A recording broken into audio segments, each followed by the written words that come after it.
안녕하세요. 음식물 쓰레기로 친환경 퇴비 쉽게 만드는 법을 알려드리겠습니다.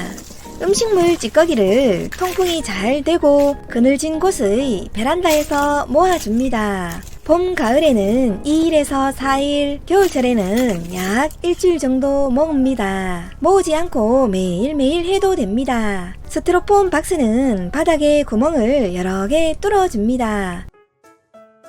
빨아 쓰는 행주 타월을 바닥에 깔아주고 다시 깔망을 깔아줍니다. 이렇게 하면 공기가 잘 통하게 해주며 흙유실을 방지해줍니다. 뚜껑과 받침대도 준비합니다. 음식물 퇴비 만드는데 넣으면 안 되는 것을 알려드리기 위해서 약 10일 정도 음식물 찌꺼기를 모았습니다. 건조가 어느 정도 된 음식물 찌꺼기 약 1kg입니다. 받침대를 바닥에 받치고 스티로폼 박스를 올려주세요.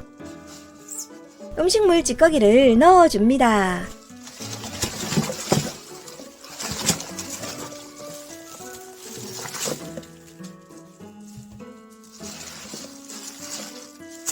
음식물이 발효가 잘 되게 도와주는 EM 음식물 발효 촉진제는 음식물 쓰레기의 양치와 부패를 완화시켜주며 양질의 비료로 음식물의 발효를 촉진시켜줍니다. 수분이 함께 동봉되어 있어요. 음식물 찌꺼기 1kg 기준의 발효 촉진제의 사용량은 20g입니다. 동봉된 스푼에 가득 담아서 나무젓가락으로 깎으면 10g입니다. EM 음식물 발효 촉진제 2스푼을 넣어줍니다. 저는 음식물 찌꺼기가 좀 말라 있어서 3스푼을 넣었습니다. 골고루 잘 섞어주세요.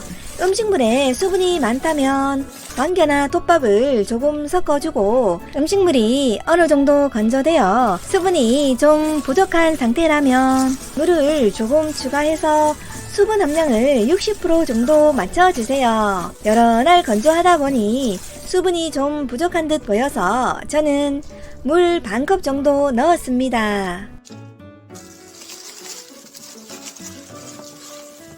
보엽토 1컵 듬뿍 넣어서 골고루 섞어주면 발효에 도움을 주며 더 좋은 퇴비가 됩니다. 공기가 잘 통하게 받침대에 비스듬히 올려줍니다. 뚜껑을 덮고 봄, 가을에는 통풍이 잘 되고 그늘진 곳이나 방그늘의 베란다에 둡니다. 겨울철에는 온도가 낮으니 보일러를 트는 실내의 선반에 올려둡니다. 단 발효가 집중적으로 되고 있을 시기에는 악취가 좀 납니다. 다음은 음식물 퇴비로 사용하면 안 되는 것을 알려드리겠습니다. 시간이 오래되어 귤 껍질에 푸른 곰팡이, 바나나 껍질의 푸른 곰팡이가 폈다면 좋은 곰팡이가 아니니 사용하지 않아요. 저는 시청자분들께 다양한 곰팡이를 보여드리기 위해서 약 10일 동안 모았지만 시청자분들은 겨울철 기준 일주일 이하로 모아서 퇴비를 만들어 주세요. 오래된 밥도 곰팡이가 폈습니다. 유익한 흰 곰팡이가 아닌 것은 사용하지 않습니다. 또한 동물성이나 조리를 한 것은 퇴비화가 늦게 되거나 악취가 더 많이 나므로 사용하지 않습니다. 망각 칼슘 비료나 액비 만드는 법은 지난 영상을 참고해 주세요. 3일 후입니다. 하얀 곰팡이가 살짝 폈지요. 발효가 조금씩 진행되고 있어요.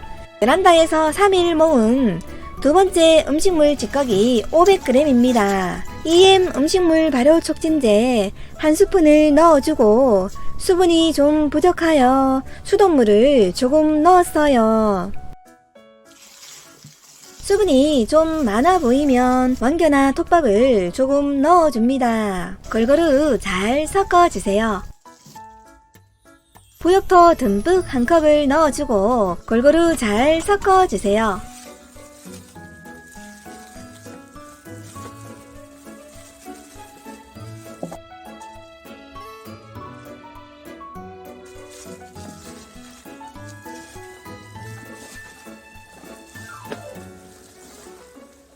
뚜껑을 닫고 통풍이 잘 되는 방그늘에서 발효시킵니다. 겨울철에는 온도가 낮으니 보일러를 트는 실내의 선반에 두면 좋지만 발효가 한참 진행될 때는 악취가 좀 나니 참고해 주세요. 두 번째 음식물을 넣고 6일째입니다. 하얀 곰팡이가 많이 폈지요. 손을 가까이 가져가 보면 따뜻합니다. 발효가 잘 되고 있다는 뜻입니다. 세 번째 음식물 찌꺼기 2kg입니다. 사과나 양파같이 크다면 잘라서 넣으면 발효 시간을 단축시킵니다. 사과의 흰 곰팡이는 그냥 해도 되고 양파의 푸른 곰팡이는 제거해 줍니다.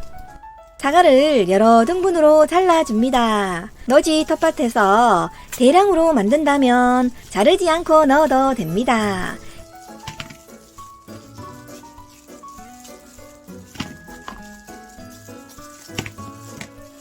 양파의 푸른 곰팡이는 제거해주고 나머지는 여러 등분으로 잘라줍니다.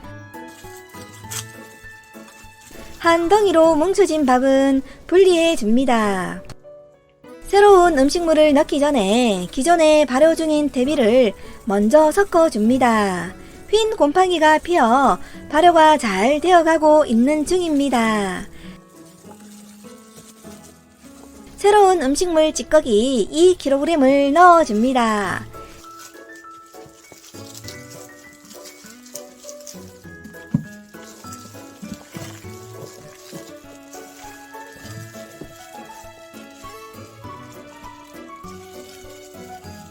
EM 음식물 발효 촉진제 4스푼을 넣어줍니다. 저는 여유있게 1스푼을 더 넣었어요. 부엽토 듬뿍 1컵을 넣어주고 골고루 잘 섞어주세요. 부엽토는 음식물 2kg에 듬뿍 1~2컵 넣으면 됩니다.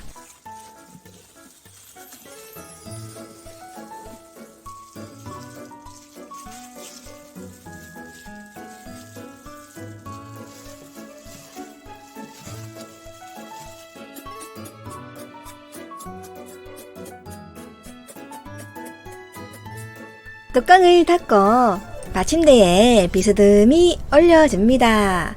이렇게 해주면 통풍이 잘 되며 나중에 액비가 빠져나옵니다. 세 번째 음식물 찌꺼기를 넣고 3일째입니다. 일주일 후입니다. 골고루 잘 섞어줍니다. 받침대로 액비가 나오면 페트병에 담아 두었다가 약 4개월 이후에 물과 희석하여 액비로 사용합니다. 같은 방법으로 음식물 대비를 만들어줍니다. 한 통 다 채우려면 생각보다 많은 시간이 걸립니다. 가정에서는 한 달 이상 추가적으로 음식물을 넣어 계속 만들지 않아요. 발효가 집중적으로 되는 시기에는 악취가 좀 나므로 2~3주 이하로 마지막 음식물을 넣어서 소량으로 만들어주세요. 장기간에 걸쳐 많은 양의 음식물 대비를 만든다면 발효 중에 악취가 좀 나므로 가정에서보다는 노지 텃밭에서 만드는 것을 추천해 드립니다. 발효시키는 정도는 봄 또는 가을의 마지막 음식물을 넣어 대비를 만든 기준으로 약 3개월 이후입니다. 더 이상 음식물 썩는 냄새가 나지 않고 음식물 찌꺼기가 검은색으로 변해 거름 냄새가 나면 발효가 잘 된 것입니다. 마지막 음식물을 넣고 한 달 동안은 일주일에 한 번 섞어주고 수분이 부족하면 물을 조금 넣어줍니다. 2달 이후부터는 2주에 한 번 섞어주고 수분 부족 시 물을 조금 넣어줍니다. 완성된 음식물 찌꺼기 대비는 텃밭에 대비로 사용하면 채소가 더 건강하게 잘 자랍니다. 시청해주셔서 감사합니다.